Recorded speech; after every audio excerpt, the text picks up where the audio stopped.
সাল্লাল্লাহু আলাইহি সাল্লাম কোরআন তেলাওয়াত করছিলেন, আর সে সময় কিছু জিন সে পথ দিয়ে যাচ্ছিল। আপনারা জানেন গল্পটা? রাসূল সাল্লাল্লাহু আলাইহি সাল্লাম কোরআন পড়ছিলেন আর কিছু জিন সে পথ দিয়ে যাচ্ছিল। তারা যখন কোরআন শুনতে পেল তখন বলল, এই চুপ, এটা কি শুনতে পাচ্ছি? যখন সম্পূর্ণ তেলাওয়াত শেষ হলো, তারা তাদের জাতির নিকট ফিরে গেল এবং দাওয়াত দিতে শুরু করলো। কতটুকু সময় ধরে জিন জাতি কোরআন শুনেছিল? কয়েক মিনিট। তারা কি তাফসিরের উপর কোনো ডিগ্রি পেয়েছিল? কোনো ডিগ্রি? তার তাজবিদের ইজাজা পেয়েছিল কোনো প্রতিষ্ঠান থেকে? এই জিনেরা কোরআন শিখেছিল কতক্ষণের জন্য? অল্প কয়েক মিনিটের জন্য। অথচ এরপরে কি হলো? তারা তাদের স্বজাতির কাছে ফিরে গিয়ে তাদের আল্লাহর কিতাবের প্রতি আহ্বান জানানো শুরু করলো। আর তাদের দাওয়া এতটা চমৎকার ছিল যে আল্লাহ তা কোরআনের অংশ পরিণত করেছেন। আমরা এই কোরআনেই তাদের উক্তি পেয়েছি। এই জিনেরা কি উলামা, ফুকাহা? না, এরা সাধারণ জিন, তাদের প্রজাতির সাধারণ সদস্য। কিন্তু জানেন আল্লাহর কাছে তাদের অসাধারণ হওয়ার কারণ কি? তাদের আন্তরিকতা। আমরা ধর্মকে জটিল করে দিতে পছন্দ করি, কিন্তু আল্লাহ তার দিনকে সহজ করতে পছন্দ করেন। আল্লাহর দিন জটিলতা মুক্ত, সুন্দর, এটা সাদাসিধা, এতটা সাদাসিধা যে একজন জিনও সেটা বুঝতে পারেন। অথচ তাদের কোনো পিএইচডি ডিগ্রি নেই, তবুও তারা বুঝতে পেরেছেন। আমরা সহজকে জটিল বানাতে পছন্দ করি। আমরা ইসলামের সবকিছু শিখতে চাই জটিল উপায়ে, আর আল্লাহ তা শিখাতে চান সহজ সরল উপায়ে। এটাই আল্লাহর প্রজ্ঞা, সহজ করে দেয়া। আমরা জটিলতা তৈরি করি। কেউ কোরআন পড়ছে আর আমরা তাকে গিয়ে জিজ্ঞেস করি, আপনি কোথা থেকে ইজাজা পেয়েছেন? এটা কি হাফস আল আসিম নাকি ওয়ার্শ? আপনার তো কলকলা আরো লম্বা হওয়া উচিত ছিল।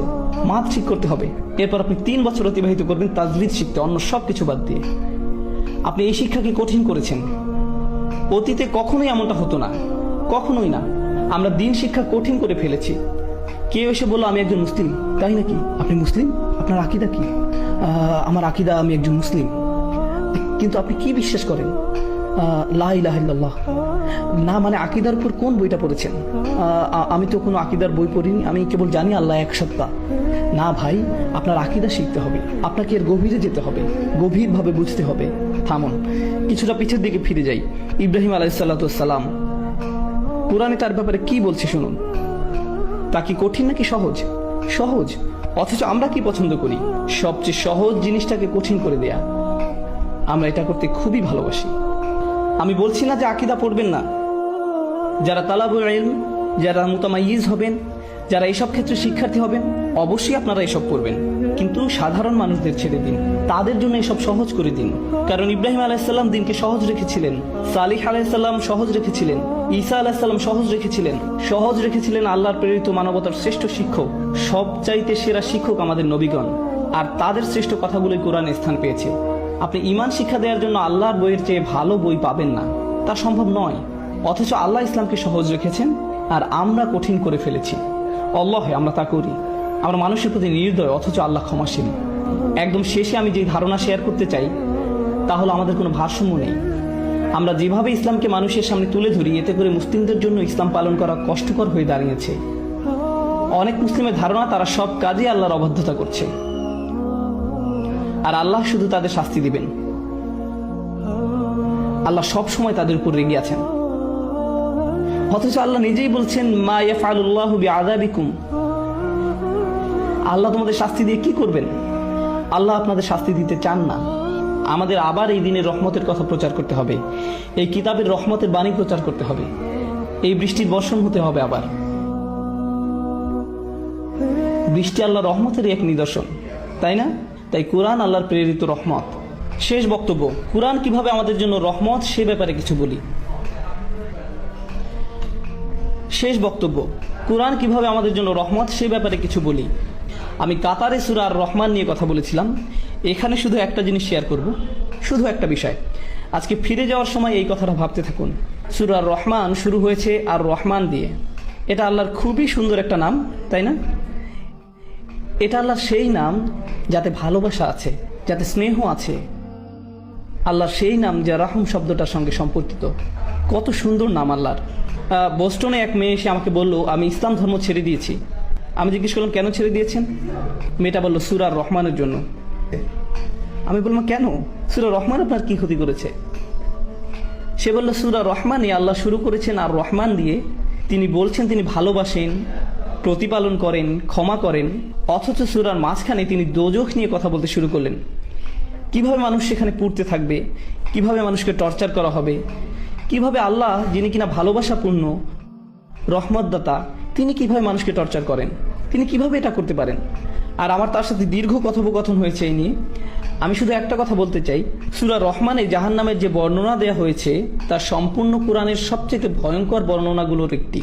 এই বর্ণনা রেটেড, এতে থাকা গ্রাফিক শব্দের কারণে এবং অত্যাধিক ভয়ঙ্কর বিষয়বস্তুর জন্য। আপনি শুনতে পাবেন এখানে জীবন্ত মানুষকে গরম পানিতে ফুটানো হচ্ছে। যখন তাদের ফুটানো হচ্ছে তারা অন্য পাশে থাকা আগুনের দিকে তাকিয়ে বলবে, বোধহয় আগুনে পোড়া এর থেকে ভালো। তারা ফুটানো পানি থেকে পালিয়ে আগুনের কাছে যাবে। আগুন তাদের পুড়িয়ে ফেলে তারা ফুটন্ত পানির দিকে তাকিয়ে বলবে, না, আমি ফুটন্ত পানিতে যাব। ও আল্লাহ, কি ভয়ঙ্কর! এই বর্ণনা শুনে আপনি কি ভয় পেয়েছেন, ভীত হয়েছেন একটু? কারণ আমি শুনে যথেষ্ট ভীত হয়েছি। আর যেই মাত্র আপনি ভয় পেলেন, আল্লাহ কি বলছেন? ওয়ালিমান খাফা মাকামা রাব্বিহি জান্নাতান, যে তার রবের সামনে দাঁড়াতে ভয় করলো তাকে 2টি জান্নাত দেয়া হবে। আপনাকে ভয় দেখানোর মূল উদ্দেশ্য ছিল নিশ্চিতভাবে আপনাকে জান্নাত প্রদান করা। এটাই ছিল মূল উদ্দেশ্য। তিনি আপনাকে ভয় দেখালেন আর তারপর বললেন, ভয় পেয়েছো? আচ্ছা, তোমার জন্য 2টি জান্নাত। সুবহানাল্লাহ। যখন তিনি আপনাকে ভয় দেখান, এর বদলে ভালো কিছু উপহার দিলেন।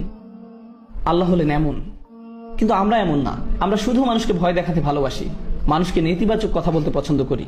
এই সময়টা এই উম্মতের জন্য এক বিষণ্ণ সময়। এই উম্মতের এখন প্রয়োজন ইতিবাচক বার্তা, আর এর জন্য আল্লাহর কিতাবের চেয়ে ভালো বার্তা নেই। যা শুরু হয়েছে আলহামদুলিল্লাহ বলে।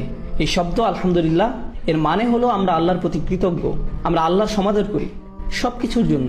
সময় যতই খারাপ থাকুক না কেন আমরা ইতিবাচক থাকবো, কারণ প্রত্যেক নামাজ আমরা শুরু করি আলহামদুলিল্লাহ বলে, যার মানে হলো আমাদের অবশ্যই ইতিবাচক হতে হবে।